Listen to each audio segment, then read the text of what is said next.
Reinaldo Azevedo, caso Débora do Batom. Fux julga um crime no presente e envia recados a golpistas no futuro. Vamos ler a coluna do Reinaldão lá no nosso UOL. A primeira turma do Supremo retoma hoje o julgamento da cabeleireira Débora, que participou dos ataques golpistas às respectivas sedes dos três poderes. Os cretinos, os lenientes e os que desprezam a democracia dizem que ela apenas escreveu uma frase com batom numa estátua. Conhecem a minha posição e, por mim, a condenação de 14 anos, conforme votos de Alexandre de Moraes e Flávio Diniz, será mantida. Além de Fux, ainda não votaram Cristiano Zanin e Carmen Lúcia. Será que se trata de um ponto de inflexão das condenações? Não.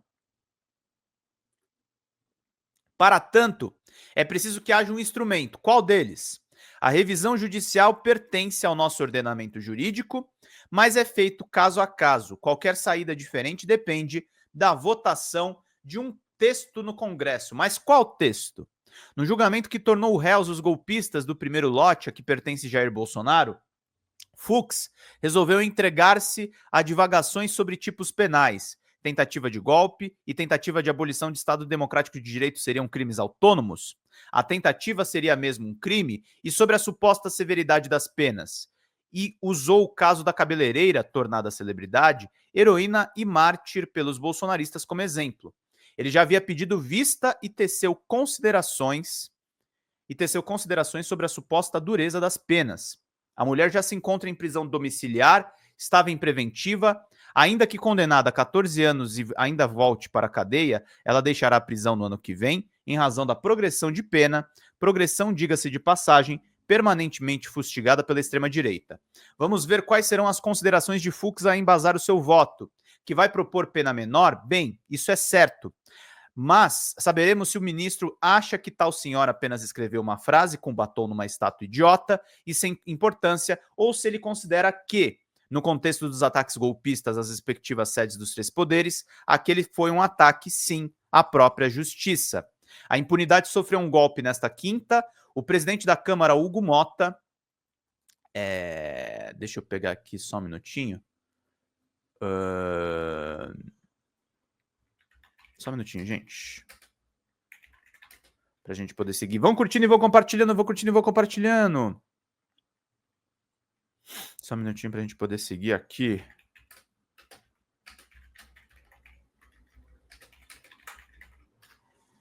Pra gente poder seguir aqui, meus queridos. Vão curtindo e vão compartilhando, vão compartilhando, vão compartilhando.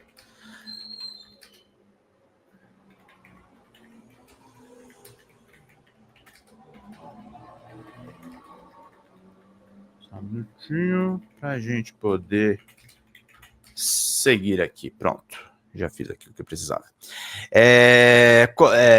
A impunidade sofreu um golpe nesta quinta. O presidente da Câmara, Hugo Mota, conseguiu apoio da maioria dos líderes para adiar sem prazo de votação o malfadado PL da anistia, uma patuscada inconstitucional em favor da impunidade. Há, no entanto, espaço para, digamos, trabalhar no Congresso alguma, sei lá como chamar, compensação à oposição. Eu já escrevi aqui e reitero: por que não elaboram um projeto que traga algumas causas de redução e de aumento da pena? A lei pode retroagir para beneficiar, mas não para agravar a situação dos réus. Assim, os ditos pequenos seriam beneficiados, os grandes já estão encalacrados, mas convém acenar para o futuro desestimulando aventuras disruptivas.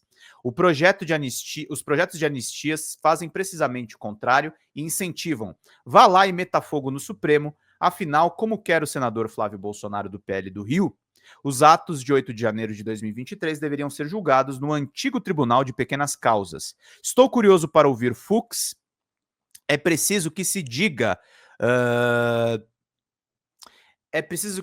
que seu voto, um tanto sem foco na aceitação da denúncia contra o primeiro grupo de golpistas, deu, vamos dizer, gás à tese absurda da anistia, especialmente com aquele papo de que o tribunal julgava sob violenta emoção, que falasse por si e não pelos outros. Ademais, ele concordou, na maioria das vezes, com a dosimetria do relator, ajudou a alimentar a fantasia de que há centenas de pessoas submetidas a penas draconianas, quando se sabe que há mais de 50 que fizeram acordo de não persecução penal e mais de 25 que foram condenados a penas inferiores a 1 ano. Trata-se a rigor de um não problema, estamos a falar de uma não causa, expõe-se aqui a invenção de um martírio, a extrema-direita usa uma mané golpista para tentar livrar a cara de gente graúda. Setores da imprensa caíram como patos e colunistas de malbofes indispostos com o Supremo, por ignorância ou convicção ideológica, compraram a causa e ajudaram a construir a pantomima. Muitos até se divertem com o fato de que a base de Lula é frágil, daí o número de assinaturas em favor da urgência para o treco da anistia. Como se isso fosse uma novidade, como se o presidente não governasse com apoio apenas parcial de partidos que estavam com Bolsonaro em 2022. Como se não fosse verdade de que o petista venceu sim a eleição presidencial, mas os conservadores e reacionários levaram o Congresso. Não fosse o Supremo tão duro com a turma do 8 de janeiro, não haveria pressão pela anistia. Trata-se de uma falácia grosseira, derivada de falsos motivos brandidos pelos bolsonaristas em favor da impunidade. Em primeiro lugar, demonstrado está, inexiste o tal excesso de rigor. Em segundo lugar, os graúdos do golpe, a começar por Bolsonaro, também acham que não fizeram nada demais. Observem a ligeireza com que o ex-presidente diz, por exemplo, que o estado de defesa e o estado de sítio são meros remédios constitucionais. Saberemos se o voto de Fux será um olhar resoluto sobre a legalidade e a estabilidade democrática ou se dará uma piscadela para golpistas do futuro. E fiquem certos, sempre os haverá, se não forem contidos, tragam até os que piscam para eles, meus caros e minhas caras. Ouvi dizer que a Carmen Lúcia não vai aliviar para Débora. Ninguém vai. A dúvida é o Fux. E o Reinaldo tá dizendo na coluna que o Fux tá virando bolsonarista, tá? Por isso tem que ser cobrado, ministro. Que negócio é esse? Você vai anistiar essa cambada toda? Esses golpistas todos? O Reinaldo tá fazendo um trabalho fundamental, tá, gente? De defesa da democracia. Fala pessoal da Folha Democrata, aqui é Pedro Zambarda, editor do canal, falar um pouquinho a respeito da necessidade de vocês financiarem a Folha Democrata, gente. A Folha Democrata é financiada através de um Pix chamado Folha Democrata, é o endereço do Pix, né? folhademocrata@gmail.com. Nós precisamos do nosso jornalismo financiado por vocês que são do nosso público, porque nós passamos vários perrengues aqui com o YouTube, vocês sabem muito bem. E mesmo assim, graças a essa comunidade muito unida, a gente conseguiu fazer lives históricas, acompanhar praticamente ao vivo a campanha do Guilherme Boulos, trazer informações exclusivas a respeito de Gustavo Gayer, de Olavo de Carvalho, de todos os bolsonaristas, combater as fake news e tudo o que a gente acompanha. Por R$80 no nosso Pix você ganha um curso de roteiro para série, o que é muito importante se você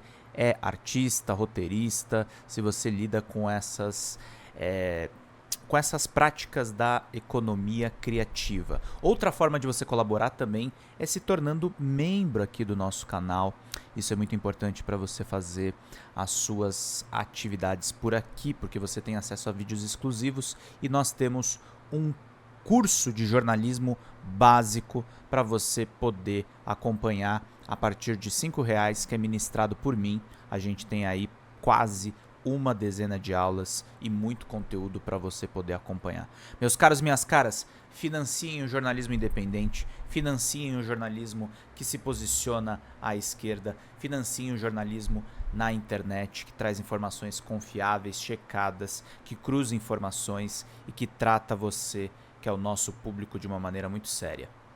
Vida longa e próspera, gente. Cuidem dos seus. Até mais. Tchau, tchau.